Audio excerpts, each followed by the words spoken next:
مرحبا ماہ رمضان، مرحبا ماہ رمضان، مرحبا ماہ رمضان۔ السلام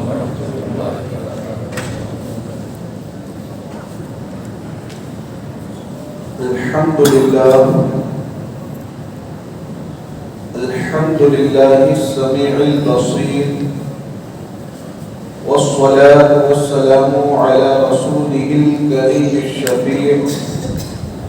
وعلى آله وأصحابه أجمعين، أما بعد، فأعوذ بالله من الشيطان الرجيم،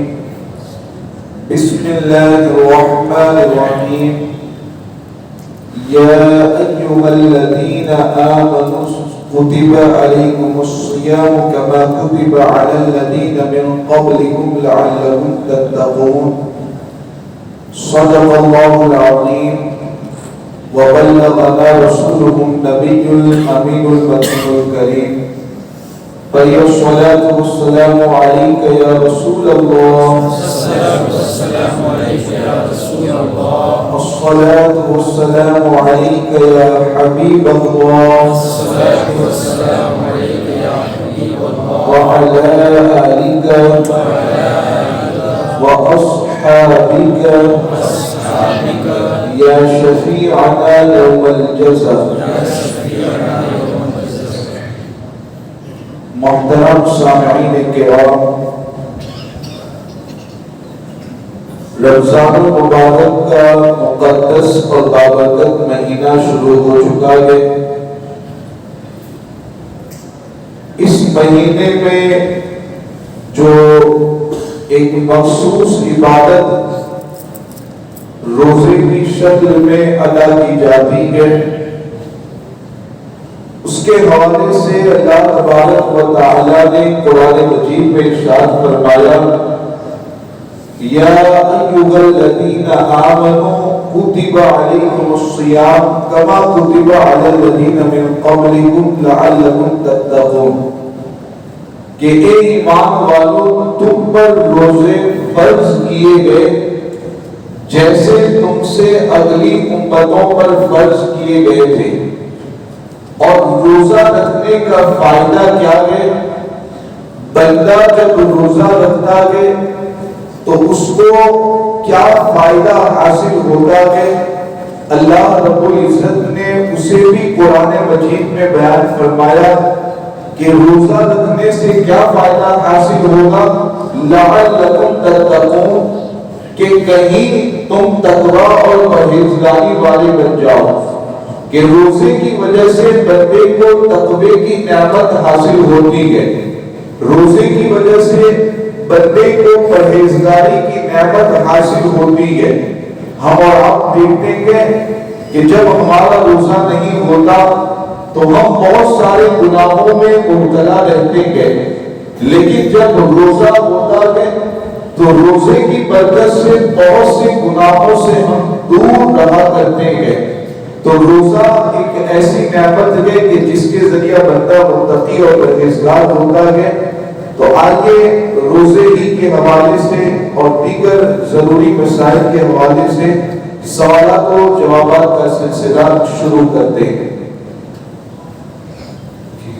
صاحب، آج سب سے پہلے یہ بیان فرما دیں کہ روزہ رکھنے کا ثواب کیا ہے اور نہ رکھنے پر گناہ کیا ہوتا ہے؟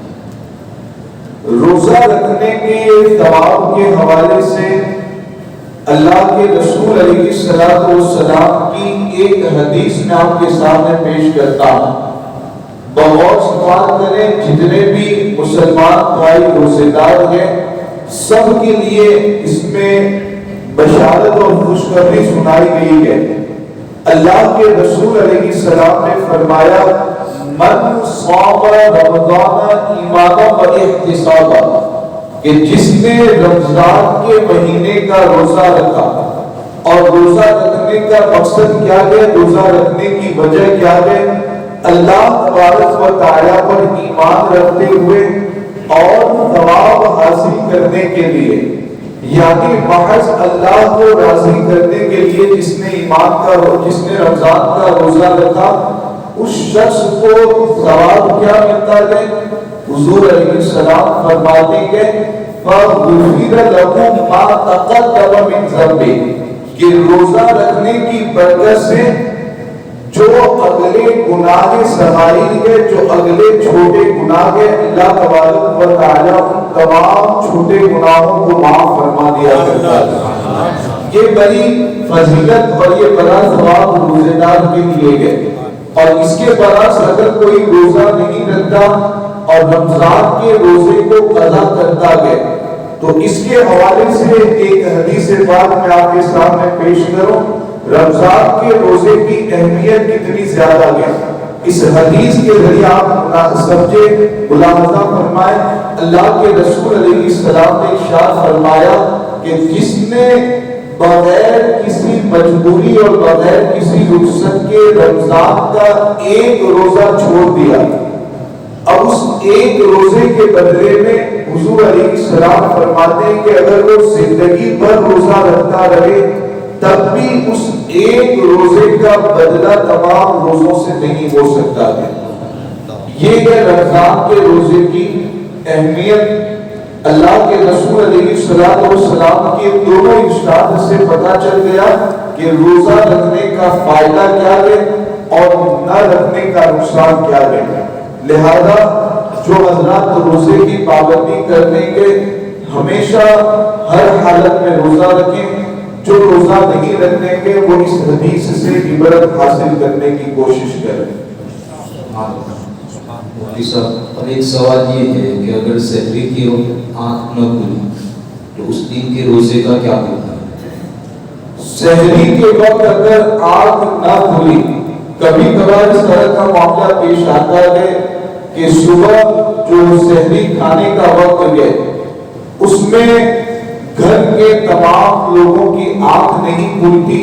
اور ایسا ہوتا ہے کہ سحری کا وقت ختم ہونے کے بعد آنکھ کھلتی ہے۔ کبھی اس طرح کا معاملہ پیش آتا ہے 6 بجے 7 بجے 8 بجے آنکھ کھلی، اب دیکھا کہ اب تو سحری کا وقت ختم ہو چکا ہے،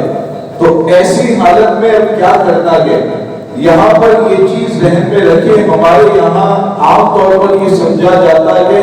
کہ روزے کے صحیح ہونے کے لیے سحری کے وقت اٹھنا اور سحری کھانا یہ ضروری ہے۔ حالانکہ شریعت کے اعتبار سے سحری کھانا یہ ضروری نہیں ہے، اگرچہ حضور علیہ السلام کی سنت کریمہ ہے، لیکن ضروری نہیں ہے۔ اگر کوئی شخص سحری کے وقت نہیں اٹھ پایا اور 6 بجے 6:30 بجے 7 بجے اگر آنکھ کھلی تو یاد رکھنا ہے کہ رمضان کا روزہ اور ایسے ہی جو نفل روزہ ہوتا ہے، رمضان کے علاوہ جو عام دنوں میں ہم روزہ رکھتے ہیں، تو رمضان اور نفل روزے کے لیے شریعت کا حکم یہ ہے کہ دوپہر میں جو مکروہ وقت ہوتا ہے جس کو زوال کا وقت کہا جاتا ہے، تو اس مکروہ وقت سے پہلے اگر اس دن کے روزے کی نیت کرنی ہے تو شریعت کے اعتبار سے وہ نیت صحیح ہوگی اور روزہ بھی صحیح ہوگا۔ مثال کے طور پر 8 بجے کی کسی کی آنکھ کھلی، تو اب اگر وہ یہ چاہتا ہے کہ اس دن کے روزے کی نیت کرے تو بالکل وہ نیت کر سکتا ہے، بس 2 باتوں کا خیال رکھنا ہے۔ نمبر 1، صبح صادق جو سحری کے ختم ہونے کا وقت ہے، وہاں سے لے کر کے جب وہ نیت کر رہا ہے تو بیچ میں اس نے کھایا نہ ہو، پانی نہ پیا ہو، کچھ کھایا پیا نہ ہو۔ نمبر 2، نیت کیا کرنی ہے کہ میں صبح صادق سے روزے دار ہوں۔ نیت یہ نہیں رکھنی کہ 8 بجے سے میں روزے دار ہوں، بلکہ صبح صادق سے روزے دار ہوں۔ تو ان 2 چیزوں کا لحاظ رکھتے ہوئے اگر سحری کے وقت آنکھ نہیں کھل پاتی ہے تو اس دن زوال کے وقت سے پہلے بھی اگر روزے کی نیت کی جائے تو روزہ صحیح ہوگا، فرض ادا ہو جائے گا۔ تو یہ ایک اہم معاملہ ہے، اس کو ذہن میں رکھیں، اور کبھی اس طرح کی صورت پیش آتی ہے تو اس شرعی مسئلے پر ضرور عمل کریں۔ سبحان اللہ، سبحان اللہ۔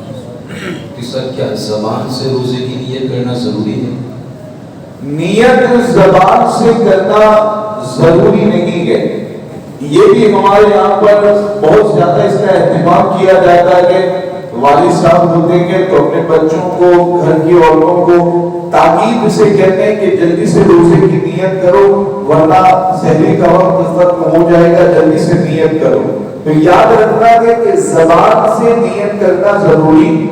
نہیں ہے۔ نیت کا مطلب ہوتا ہے کہ آپ کے دل میں ارادہ ہو کہ میں اللہ کے لیے روزہ رکھتا ہوں، بس یہ ارادہ ہے۔ تو اگرچہ زبان سے نیت نہیں بھی کرتے گے تب بھی روزہ صحیح ہو جائے گا۔ ہاں زبان سے نیت کر لینا بہتر ہے، مستحب ہے۔ عربی میں اگر یاد ہے تو عربی میں، گجراتی میں، اردو میں، کسی بھی زبان میں نیت کر سکتے ہیں، بہتر ہے، ضروری نہیں ہے۔ ایک سوال یہ ہے کہ روزے کی حالت میں غسل کرنے کا کیا حکم ہے، اور اگر کلی کرے گا تو اس میں گردرا کرنا کیا ضروری ہے؟ روزے کی حالت میں اگر غسل فرض ہو چکا ہے تو ظاہر سی بات ہے غسل تو کرنا ہی پڑے گا، کیونکہ غسل نہیں کرے گا تو پھر نمازیں بھی ادا نہیں کر پائے گا۔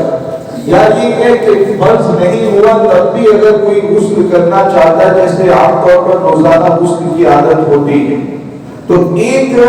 اہم بات جو ہمارے یہاں پر ایک غلط بات مشہور ہے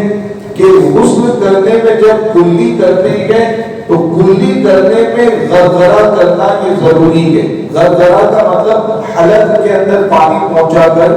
جو غرغرہ کیا جاتا ہے کہ اچھی طرح حلق کو صاف کرتے ہیں، تو ہمارے یہاں سمجھتے ہیں کہ کلی کریں گے غسل میں تو غرغرہ کرنا ضروری ہے۔ اب جب غرغرہ کریں گے تو ظاہر سی بات ہے کہ کچھ نہ کچھ پانی کے قطرے پیٹ کے اندر اتر جاتے ہیں، جیسا کہ وضو کے وقت غرغرہ کرنے میں ایسا ہوتا ہے۔ اب یہاں پر سوال یہ پیدا ہوتا ہے کہ اگر غسل کرنا ہے روزے کی حالت میں تو اب جب کلی کرے گا تو غرغرہ کرنا بھی کیا ضروری ہے کہ نہیں ہے؟ تو یہ چیز ذہن میں رکھیں کہ غسل میں جب کلی کی جاتی ہے تو یہ عام طور پر جو بتایا جاتا ہے کہ کلی کرنے میں غرغرہ بھی کریں اور حلق میں اچھی طرح پانی پہنچائے، تو یہ ضروری نہیں ہے، بلکہ یہ صرف اور صرف سنت ہے، حضور علیہ السلام کی سنت کریمہ ہے۔ یہ تب کی بات ہے جب آپ روزے کی حالت میں نہیں ہے تب غسل کرتے ہوئے آپ کو غرغرہ بھی کرنا ہے، لیکن جب روزے کی حالت میں آپ غسل کر رہے ہیں، اب اگر غرغرہ کرنے جائیں گے تو کبھی کا اس بات کا کہ کچھ نہ کچھ قطرے پیٹ کے اندر اتر جائے، لہذا جب روزے کی حالت میں غسل کریں گے تو منہ کے اندر کلی کرنی ہے، پانی اچھی طریقے سے منہ کے اندر پہنچانا ہے، لیکن اس بات کی احتیاط کرنی ہے کہ پانی کا کوئی بھی قطرہ پیٹ کے اندر، حلق کے اندر نہ اترے۔ تو غرغرہ کرنا کوئی ضروری نہیں ہے۔ ویسے ہی ناک کے اندر جب پانی پہنچائیں گے تو آپ جانتے ہیں کہ ناک کی نرم ہڈی تک پانی پہنچانا یہ غسل کے فرائض میں سے دوسرا فرض ہے۔ تو جب ناک کے اندر پانی پہنچائیں گے تو اس میں بھی احتیاط ضروری ہے کہ کہیں ایسا نہ ہو کہ پانی اوپر دماغ تک چلا جائے، کہ اگر دماغ تک پانی چلا جائے گا تو روزہ ٹوٹ جائے گا، لہذا کلی کرنے میں بھی احتیاط کرنی ہے، ناک میں پانی پہنچانے میں بھی احتیاط کرنی ہے۔ تو روزے کی حالت میں غسل کر سکتے ہیں، غرغرہ نہیں کرنا ہے، کلی اور ناک میں پانی پہنچانے میں احتیاط کرنی ہے۔ سبحان اللہ۔ اگر روزے کی حالت میں انجیکشن لگوانے کی ضرورت پیش آ جائے تو شرعاً روزے کی حالت میں انجیکشن لگوانا بھی جائز ہے، اس میں کوئی حرج شریعت کے اعتبار سے نہیں ہے۔ بار بار یہ مسئلہ بیان کیا جاتا ہے، متعدد جگہوں پر بتایا جاتا ہے، وجہ اس کی یہ ہے کہ ہمارے یہاں پر بہت سالوں سے یہ بات مشہور ہے اور ہر کسی کی زبان پر یہی دیکھا جاتا ہے کہ روزے کی حالت میں انجیکشن لگوائیں گے تو روزہ ٹوٹ جائے گا۔ حالانکہ شریعت کا ایسا حکم نہیں ہے، انجیکشن لگوا سکتے ہیں، روزے پر انجیکشن لگوانے سے کوئی اثر نہیں پڑتا ہے۔ روزے کی حالت میں ٹوتھ پیسٹ استعمال کرنا کیسا؟ روزے کی حالت میں ٹوتھ پیسٹ کا استعمال کرنا اور ٹوتھ پیسٹ کے ذریعہ برش کے ذریعہ صفائی کرنا یہ مکروہ ہے اور منع ہے، اس کی اجازت نہیں ہے۔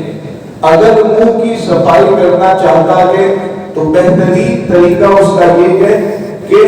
مسواک کے ذریعہ منہ کی صفائی کرے،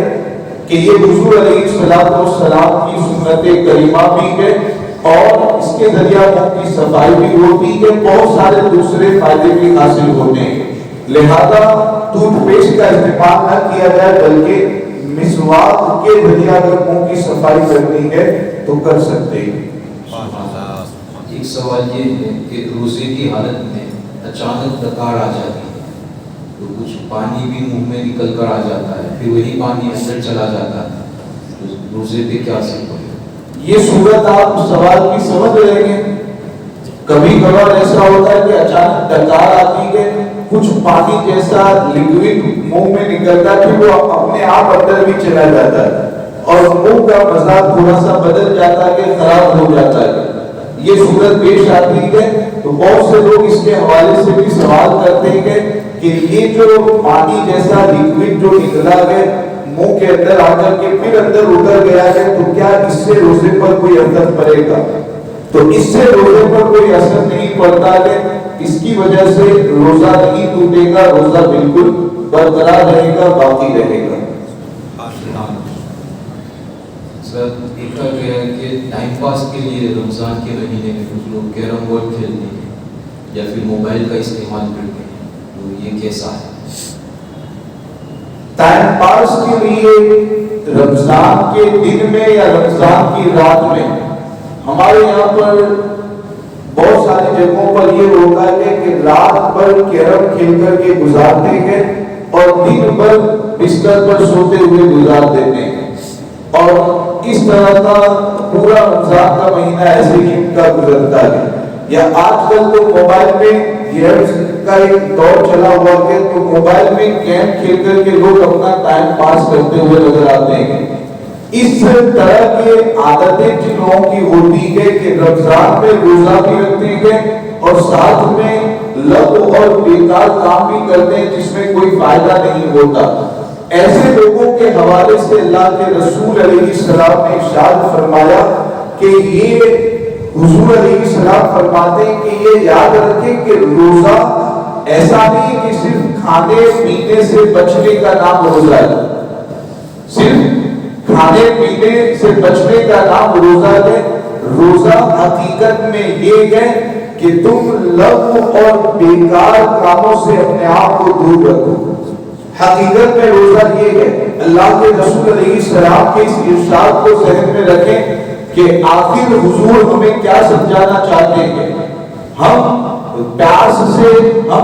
برداشت کرتے ہیں، بھوک برداشت کرتے ہیں، کھانے پینے سے اپنے آپ کو دور رکھتے ہیں، لیکن دوسری طرف بہت سے مسلمان ایسے ہیں کہ جو لغو اور بیکار کام کرتے ہیں، موبائل میں گیمز کھیل کر کے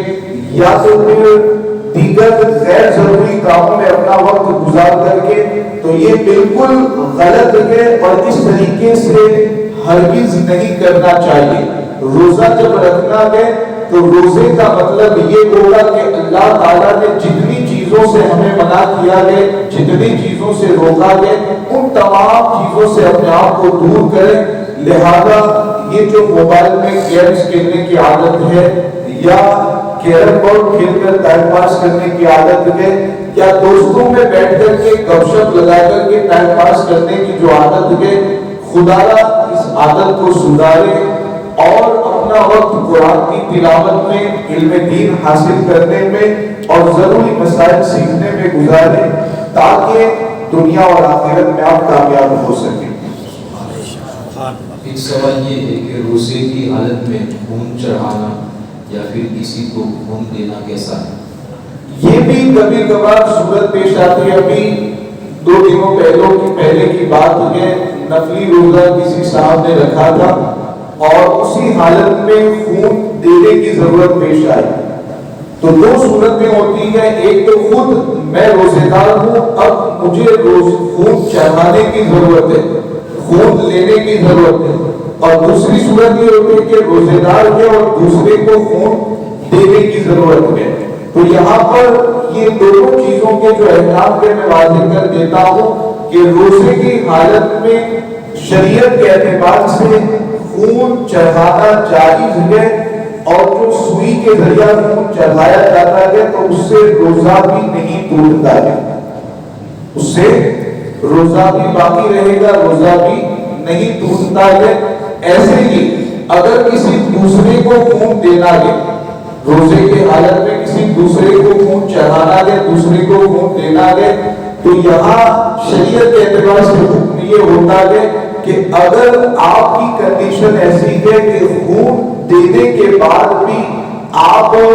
اچھی طریقے سے روزہ مکمل کر سکیں گے اور ایسی کوئی کمزوری نہیں آئے گی کہ جس کی وجہ سے آپ کو روزہ توڑنا پڑے، بلکہ آپ کی کنڈیشن یہ ہے کہ خون دینے کے بعد بھی روزہ جو باقی دن بچا ہوا ہے وہ آپ مکمل کر سکیں گے، تو شریعت کے اعتبار سے دوسرے کو خون دینے کی بھی اجازت رہتی ہے۔ خون دینے سے بھی روزہ نہیں ٹوٹے گا اور خون چڑھانے سے بھی روزہ نہیں ٹوٹے گا۔ ہاں ایک چیز یہ ذہن میں رکھیں کہ اگر خون دینے کے لیے یا چڑھانے کے لیے منہ کے راستے سے کوئی دوا کھلائی جائے یا کوئی لیکوڈ جیسی کوئی دوا اگر ڈالی جائے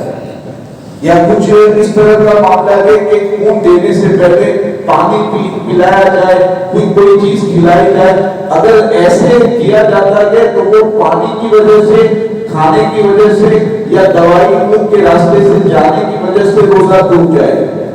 لیکن صرف خون چڑھایا جاتا ہے، ایسی کوئی صورت نہیں آتی ہے، خون دوسرے کو دیا جاتا ہے تو اس سے روزہ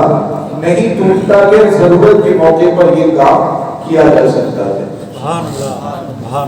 اگر روزے دار نے بھول کر کھا پی لیا تو کیا اس سے روزہ ٹوٹ جائے گا؟ حدیث رسول علیہ السلام میں صراحتاً اس کے حوالے سے بیان کیا گیا ہے کہ بھول کر کھانے اور پینے سے روزہ نہیں ٹوٹتا ہے، البتہ یہ چیز ذہن میں رکھنی ہے کہ یاد آنے کے بعد، جیسے دو چار لقمے کھا لیے، دو چار گھونٹ پانی پی لیے، اب یاد آ گیا اور یاد آنے کے بعد اب منہ کے اندر جو کھانا بچا ہوا ہے، منہ کے اندر جو پانی بچا ہوا ہے، یاد آنے کے بعد اگر اس کھانے اور پانی کو کوئی پیٹ کے اندر گھٹائے گا تو اس سے روزہ ٹوٹ جائے گا۔ یاد آنے سے پہلے جو کچھ کھایا پیا گیا اس سے روزہ نہیں ٹوٹے گا، لیکن یاد آنے کے بعد جو کچھ پانی یا کھانا منہ میں گیا اس کو باہر پھینک دینا ضروری ہوتا ہے۔ تو بھول کر کے کھانے سے، پانی پینے سے حدیث رسول علیہ السلام کی روشنی میں روزہ نہیں ٹوٹتا ہے۔ سبحان اللہ۔ سوال یہ ہے کہ روزے کی حالت میں اگر دھواں ناک میں چلا جائے تو کیا روزہ ٹوٹ جائے گا؟ روزے کی حالت میں ناک کے راستے سے اگر دھواں چلا جائے یا منہ کے راستے سے اندر اگر دھواں چلا جائے تو اس میں دو کنڈیشن ہوتی ہے، ایک تو یہ ہے کہ اپنے آپ دھواں چلا جائے، روزے دار جان بوجھ کر کے اس دھوئے کو نہیں پہنچا رہا ہے اندر، بلکہ اپنے آپ دھواں چلا جائے، کہیں جا رہا تھا، کہیں سے آ رہا تھا، راستے پر دھواں پھیلا ہوا تھا، وہ اس کے پیٹ کے اندر یا ناک کے اندر چلا جائے تو اپنے آپ اگر دھواں پیٹ کے اندر یا ناک کے اندر چلا جائے تو اس سے روزہ نہیں ٹوٹتا ہے۔ لیکن اگر کوئی جان بوجھ کر کے دھوئے کو اپنے ناک کے اندر پہنچاتا ہے، جیسے کہیں اگربتی جل رہی ہے، لوگان جل رہا ہے، تو کوئی سونگھتا ہے اور سونگھ کر کے جان بوجھ کر ناک کے اندر دھواں پہنچاتا ہے، تو روزے کی حالت میں جان بوجھ کر کے اگر کوئی ناک کے اندر یا منہ کے اندر دھواں پہنچاتا ہے تو اس کا روزہ ٹوٹ جاتا ہے۔ لہذا ہمارے یہاں پر جو رواج ہے کہ فاتحہ ہوتی ہے تو اگربتی جلائی جاتی ہے یا لوبان جلایا جاتا ہے، تو روزے کی حالت میں اس بات کا خاص خیال رکھیں، گھر کی عورتوں کو بھی یہ مسئلہ بتائیں کہ جب روزے کی حالت میں ہے تو اگربتی جلانے سے اور لوبان وغیرہ جلانے سے پرہیز کرنا ہے، یا اگر جلانی بھی ہے تو دور رکھیں اس طریقے سے کہ آپ تک وہ دھواں نہ پہنچے، ورنہ اگر کوئی جان بوجھ کر کے روزے کی حالت میں اگربتی کے پاس جا کر، لوبان کے پاس جا کر دھواں پہنچائے گا تو روزہ ٹوٹ جائے گا۔ تو اپنے آپ دھواں جانے سے روزہ نہیں ٹوٹتا، جان بوجھ کر کے اگر کوئی دھواں ناک کے اندر پہنچائے تو روزہ ٹوٹ جاتا ہے۔ سوال یہ ہے کہ روزے کی حالت میں عطر اور خوشبو وغیرہ سونگھنا کیسا ہے؟ روزے کی حالت میں عطر لگانا بھی جائز ہے اور عطر سونگھنا بھی جائز ہے. عطر کی خوشبو سونگ سکتے ہیں, ایسے ہی گلاب وغیرہ جو خوشبودار چیزیں ہوتی ہیں ان کو سونگھنا جائز ہوتا ہے, عطر لگانا بھی جائز ہوتا ہے. شرط اس میں کوئی قباحت اور کراہت نہیں ہے. روزے میں انہیلر کا استعمال کرنا کیسا؟ روزے کی حالت میں انہیلر جو سانس کی بیماری جن لوگوں کو ہوتی ہے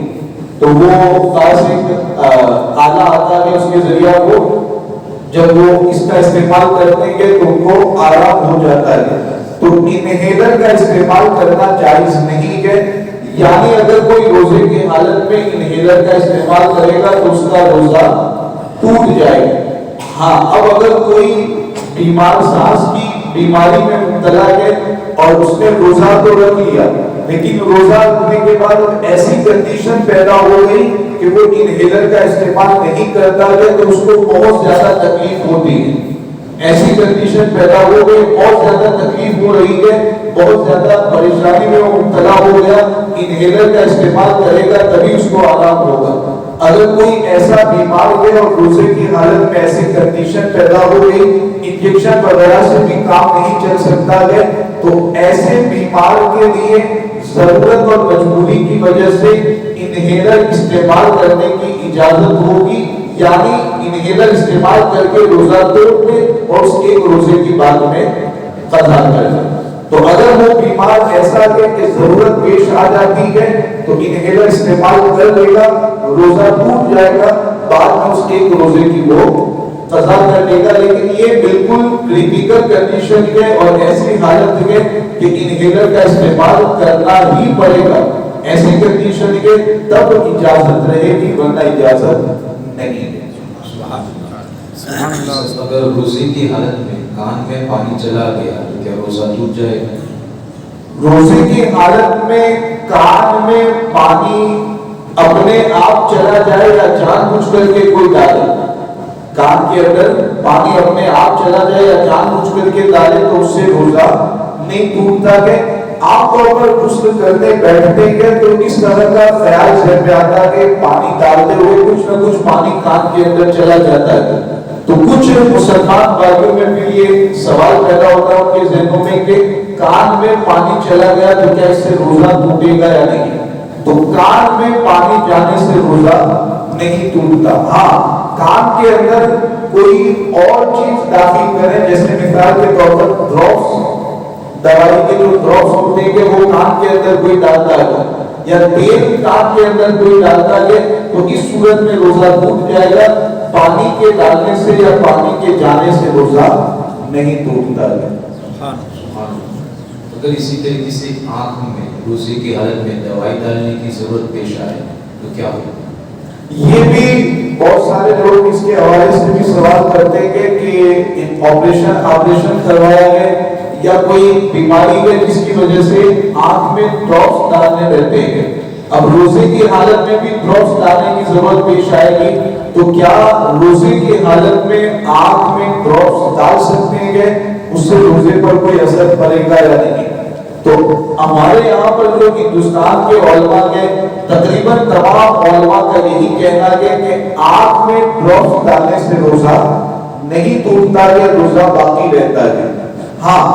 دوسرے جو ہمارے پڑوسی ملک کے پاکستان کے علماء اور دیگر کچھ علماء ان کا اس مسئلے میں اختلاف ہے. وہ یہ کہتے ہیں کہ آنکھ میں اگر ڈراپس ڈال دیں گے تو روزہ ٹوٹ جاتا ہے. کہ ایسے مسائل ہوتے ہیں